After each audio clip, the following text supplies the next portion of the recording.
The devotion to Hitler was so great that people were kind of like walking around with the same fantasy land kind of idea.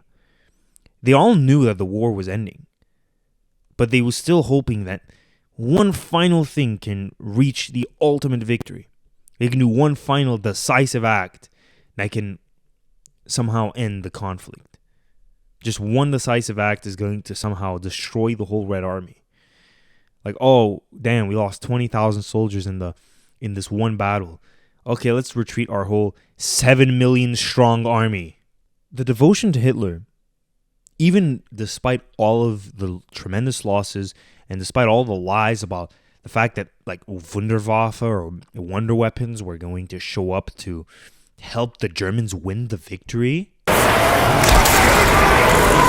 that none of that stuff actually materialized, despite none of those things actually coming to fruition, they still deeply, deeply respected him and deeply, deeply followed him and wanted to fight to the last man, no matter what. They still wanted to fight and die for him even after he died.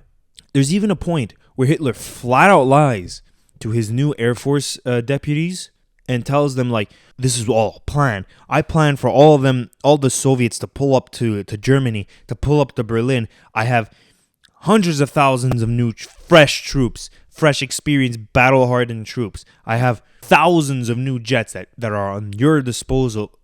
And instead of being like, okay, if you had all this shit, why don't you just defend the Reich? Why don't you send them to the front and help them out?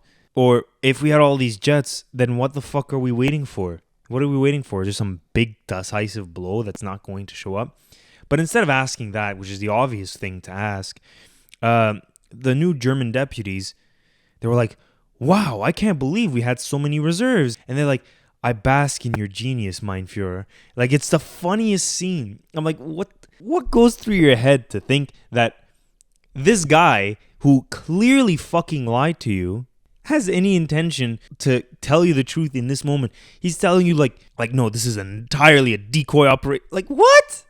Decoy operation? Like, what? Like, what the fuck are you saying? It's like Hitler wanted he wanted the Soviet Union to pull up to Berlin, and then he was gonna It's me, Austin! Oh, son of a bitch! He was gonna pull up to Germany and like get like bamboos, like, psych, bitch, and then he's gonna like envelop 7 million soldiers in one shot. Knowing the Russians, they probably had like another 14 million in the back. But I mean, it would have been much more efficient if all those soldiers were, I don't know, invading the Soviet Union alongside. Just saying.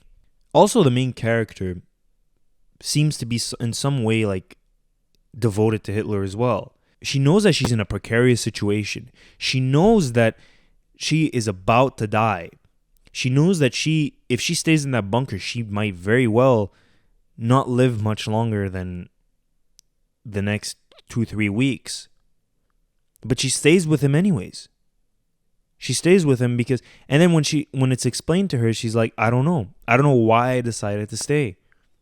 It's like they were all in like some sort of trance. It's like they were all like mentally manipulated to play a part in Hitler's game.